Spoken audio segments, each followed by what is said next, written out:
I am not black.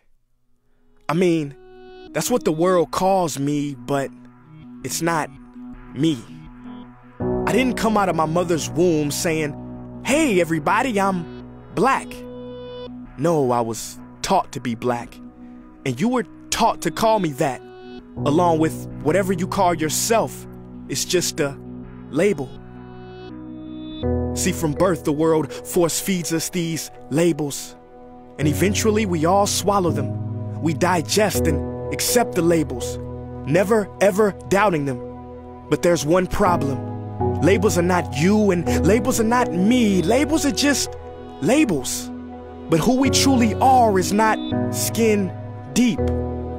See, when I drive my car, no one would ever confuse the car for me. Well, when I drive my body, why do you confuse me for my body? It's my body. Get it?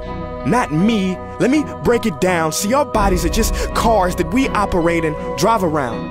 The dealership we call society decided to label mine the black edition, yours the Irish or white edition. And with no money down, 0% APR, and no test drive, we were forced to own these cars for the rest of our lives.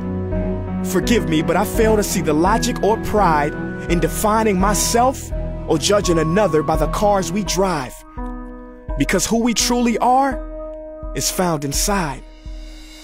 Listen, I'm not here to tell you how science has concluded that genetically we're all mixed and race in the human species doesn't exist, or how every historian knows that race was invented in the 15th century to divide people from each other and it has worked perfectly. No, I'm not here to lecture. I just want to ask one question. Who would you be if the world never gave you a label? Never gave you a box to check? Would you be white, black, Mexican, Asian, Native American, Middle Eastern, Indian? No, we would be one. We would be together. No longer living in the era of calling human beings black people or white people. These labels that will forever blind us from seeing a person for who they are, but instead seeing them through the judgmental, prejudicial, artificial filters of who we think they are. And when you let an artificial label define yourself, then my friend, you have chosen smallness over greatness and minimized yourself, confined and divided yourself from others. And it is an undeniable fact that where there is division, there will be conflict, and conflict starts wars. Therefore, every war has started over labels. It's always us versus them. So the answer to war, racism, sexism, and every other ism is so simple that every politician has missed it. It's the labels. We must rip them off. Isn't it funny how no baby is born racist, yet every baby cries when they hear the cries of another, no matter the gender, culture, or color, proving that deep down we were meant to connect and care for each other.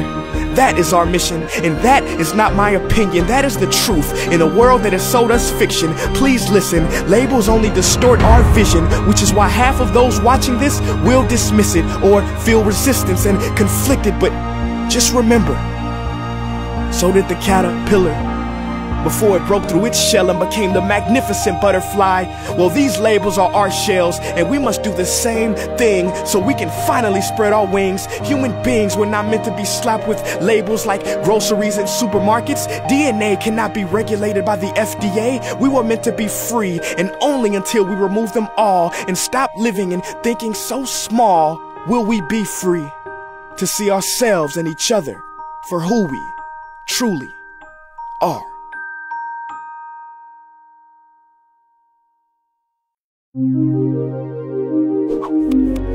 So what can we do in the face of all this madness and chaos? What is the solution? We can love. Trying to control the mind is like trying to flatten out water. You just make more waves.